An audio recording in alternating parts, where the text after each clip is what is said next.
నమస్తే మిత్రులారా, నేను మీ శ్రీనివాస్ చౌహాన్ అడ్వకేట్. మిత్రులారా, క్రైస్తవులలో సొంత ఆస్తి, పూర్వీకుల ఆస్తి అనే తేడా ఉంటుందా? క్రైస్తవులు వీలునామా రాయవచ్చా? ఒకవేళ ఒక క్రైస్తవుడు మరణిస్తే ఆ ఆస్తికి అతని తదనంతరం ఎవరికి చెందుతుంది అనే అంశం గురించి తెలుసుకునే ప్రయత్నం చేద్దాం.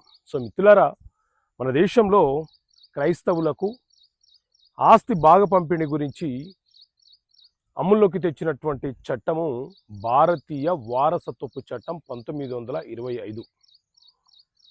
ఈ చట్టంలో 29 నుంచి 49 సెక్షన్లన్నీ కూడా క్రైస్తవులకే వర్తిస్తాయి.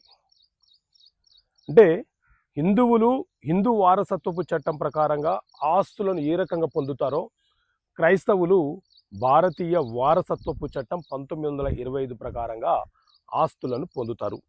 అయితే క్రైస్తవులలో ఒక ఆస్తి వారసత్వపు ఆస్తి అని, కష్టార్జితమైన ఆస్తి అని తేడా ఉండదు.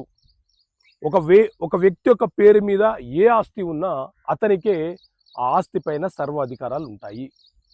అతను బ్రతికి ఉన్నప్పుడు అతని పేరు మీద ఉన్నటువంటి యావత్ ఆస్తి ఎవరికైనా వీలునామా రాయవచ్చు, లేదా ఆ మొత్తం ఆస్తిలోని కొంత ఆస్తినైనా సరే వీలునామా రూపంలో ఎవరికైనా రాసుకునే హక్కు అతనికి ఉంటుంది. ఒకవేళ అతను ఎలాంటి వీలునామా రాయకుండా మరణిస్తేనే అతని తర్వాత అదే ఇండియన్ సక్సెషన్ యాక్ట్, భారతీయ వారసత్వపు చట్టం 1925లోని సెక్షన్ 33 ప్రకారంగా అతని యొక్క భార్యకు మరియు అతని యొక్క వారసులైనటువంటి పిల్లలకు సంక్రమిస్తుంది. భార్య పిల్లలు ఇద్దరు ఉన్న సందర్భంలో భార్యకి 3వ వంతు సంక్రమిస్తుంది, మిగతాదంతా కూడా పిల్లలకు సంక్రమిస్తుంది.